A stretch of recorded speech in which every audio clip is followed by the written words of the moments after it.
Nearly 70 years after her tragic passing, Marilyn Monroe is still everywhere.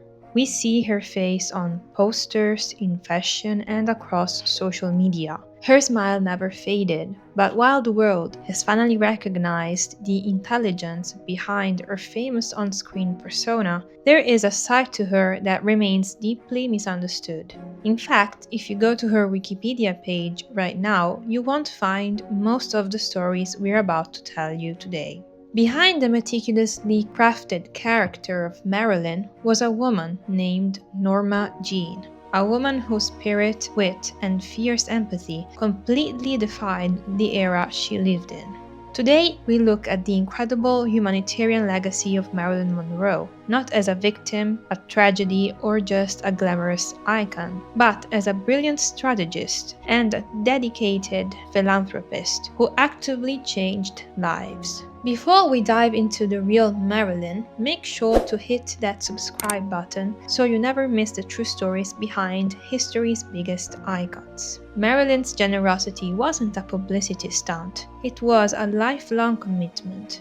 Despite a deeply traumatizing childhood, the moment she achieved financial success in Hollywood, she took on the responsibility of supporting her mother, Gladys Baker. Gladys suffered from severe schizophrenia and was institutionalized for much of her life. Marilyn ensured her mother was taken care of, and that devotion lasted until the very end. In her will, Marilyn left Gladys an inheritance of $5,000 a year, which is worth roughly $50,000 a year today, ensuring her mother lived comfortably until her passing in 1984. Her first recorded public charity work happened in 1953, right after the release of her smash hit Gentlemen Prefer Blondes.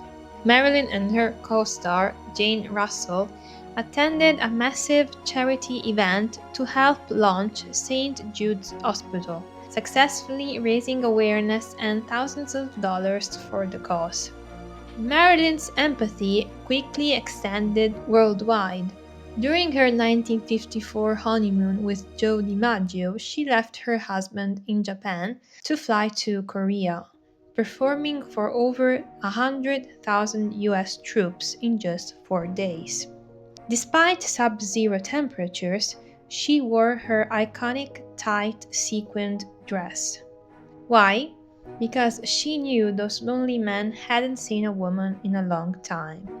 She later called it one of the highlights of her entire career.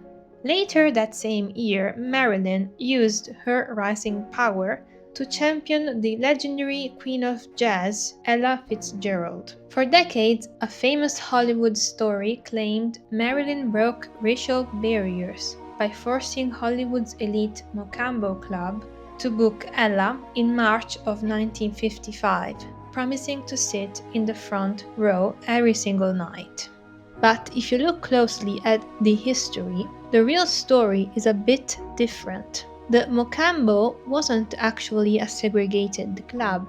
Black artists like Eartha Kitt and Dorothy Dandridge had already played there. Instead, the club owner turned Ella down because he didn't think a pure jazz singer had the mainstream glamour to draw a big Hollywood crowd. On top of that, when Ella finally made her historic debut at the Mocambo in March of 1955, Marilyn wasn't even in the audience.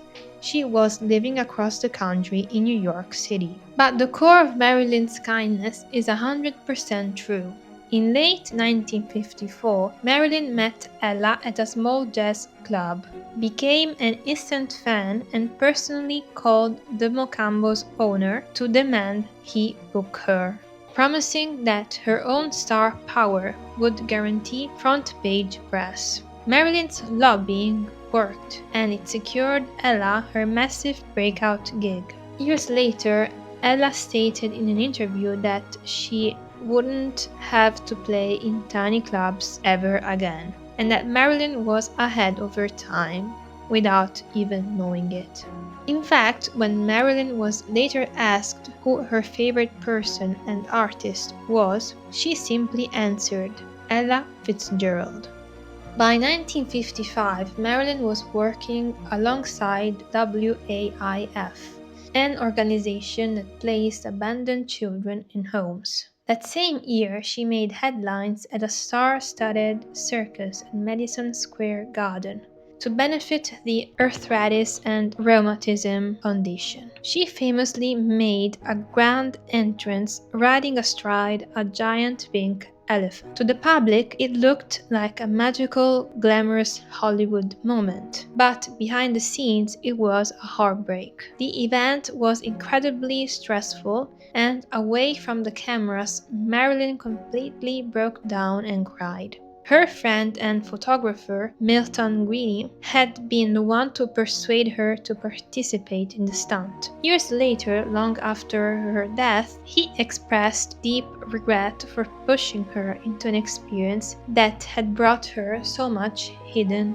unhappiness. Despite her own inner struggles, she kept giving. In 1957, she gave earnings from the world premiere of The Prince and the Showgirl to the Milk Fund for Babies, which provided free milk and nutritional support to impoverished mothers and infants in New York's poorest neighborhoods. But her appearance at the 1958 March of Dimes fashion show was deeply personal. Just months earlier, Marilyn had suffered a devastating miscarriage. Returning to the public eye for an organization dedicated to maternal and infant health showed a level of emotional resilience and charitable commitment that few gave her credit for. Now let's bust another famous Hollywood myth. In March 1962, Marilyn visited Mexico's National Orphanage. For decades, a legendary story has circulated that Marilyn wrote a check for $1,000. And when a staff member rudely asked, "Is that the best you can do?"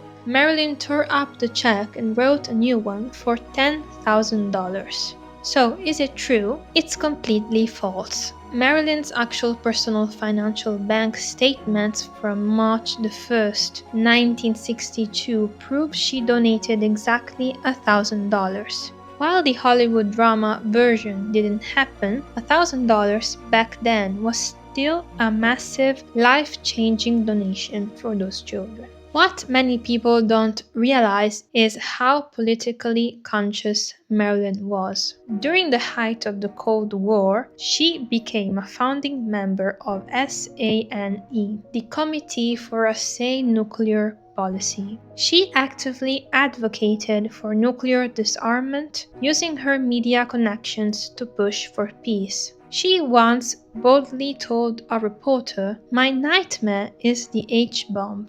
What's yours?"